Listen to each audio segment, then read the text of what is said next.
Hi, guys. I'm David, and I want to thank you for checking out my YouTube channel, Defeating Cancer. Today, I have my brother in law and pastor, Doug Dawes, and we're going to talk to you in just a couple of minutes about his journey in helping somebody that needed a liver transplant. Don't go anywhere.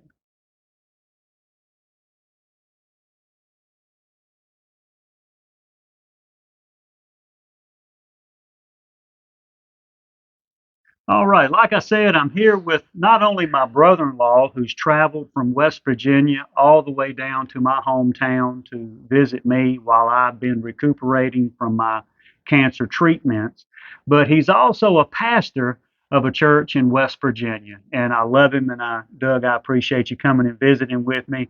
And while he's here, not only is he a pastor, and not only is he my brother in law and my friend, but he's also, in my mind, a hero.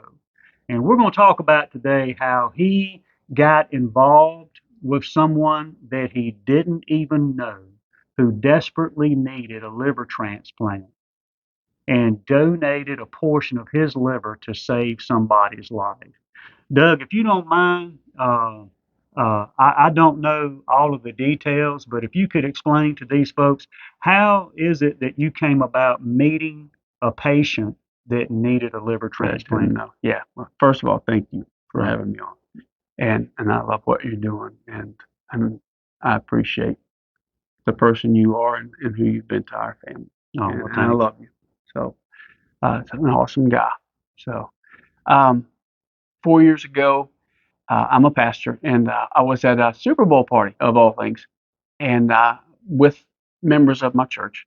And I have there's a young lady, she's precious, that she's a nurse, and through she actually works with children, and through that child, she heard about a family member that was in need of a liver transplant, and they needed it rapidly. They couldn't wait on a cadaver, a donor, uh, or they weren't going to make it. And she's young and has two children, and she said that she was asking me for counsel on whether she should possibly donate, be a live donor. The liver is the only organ in the body that you can cut it in half and it grows back. Yeah, So you regenerate. give half away, it's like a lizard tail. So Right. yeah, it's pretty awesome. So I counseled with her. I said, well, you need to listen to what God would tell you, but if you want to ask me just personally, not a prophet, I would say it's wonderful that you want to do this, but you shouldn't because you couldn't take care of your children and you would lose your job. And all those things, I don't think that God would want you not to care for your own children and to lose your job and your income. And if it's meant to be, you do what God tells you. But otherwise, I would say that you're hurting your own family and God can make another way. And she agreed that she would pray on it, but she saw the common sense in that. And from the moment she was talking and all the way home, by the time I got home from the Super Bowl party, uh, sometimes you really got to pray about things, and sometimes you just know. You just know, Yeah, right? by the time I got home from the Super Bowl party, I was overwhelmed with, uh, I wouldn't lose my job. My kids are grown. I'm expendable, in other words.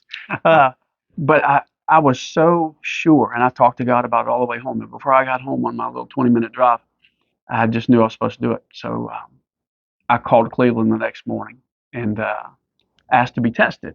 And I have O negative blood, which means more or less a universal donor for the liver, Right. which they told me. And uh, make it a long story short, we didn't want to tell him and get his hopes up Right. until we knew that I would be a fit. So we made an appointment in Cleveland, and I went up for 5 days of testing, and everything checked out wonderful. Right. And then I got her on the phone and got her to call him and say, "We we have someone that wants to do this." And he was so sick at that point; he was in bad shape. But he said, "Well, tell him thank you for trying, but he's going to have to go through a lot of testing. Uh, he probably won't make it through the testing, but tell him I appreciate it." Right. And she said, "Mark, I don't think you understand. We've already been through the testing. He's back from Cleveland. This is a done deal. We're going to do it." Oh, wow. And he just started crying. And he really didn't know what to believe because, you don't know somebody. You think it's a joke. Right. Right. Uh, but so we found out later that my liver might be the wrong size and couldn't do it, and put it on hold for a few weeks. And then we found out I might have a disease, and that put it on hold. But long story short, it all came together, and I was able to give half. Actually, he was greedy. He took 60%. So 60% of your yeah, liver. and we it all grew back for both of us, and it was the most awesome thing ever in the world. And I really didn't know if I'd ever see him again. Right. Uh, we hit it off right away. Wonderful man. Found out. I thought, I might get to witness to this guy. Who knows? Found Right. out he was a pastor. Oh, So okay. and never knew it Right. until we got to meet.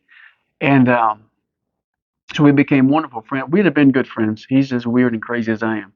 So we would have been good friends if this had never happened. And found out that he lives just 25 minutes from where I live. Okay. And so all was said and done, and we stayed there for 40 days together. 40 days. So we really joined there, just.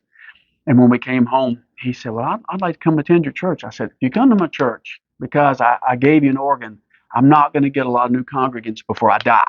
So, Right. and he started coming just because we were just tight. And he covers me in the pulpit when I'm not there. He runs sound. He teaches Sunday school.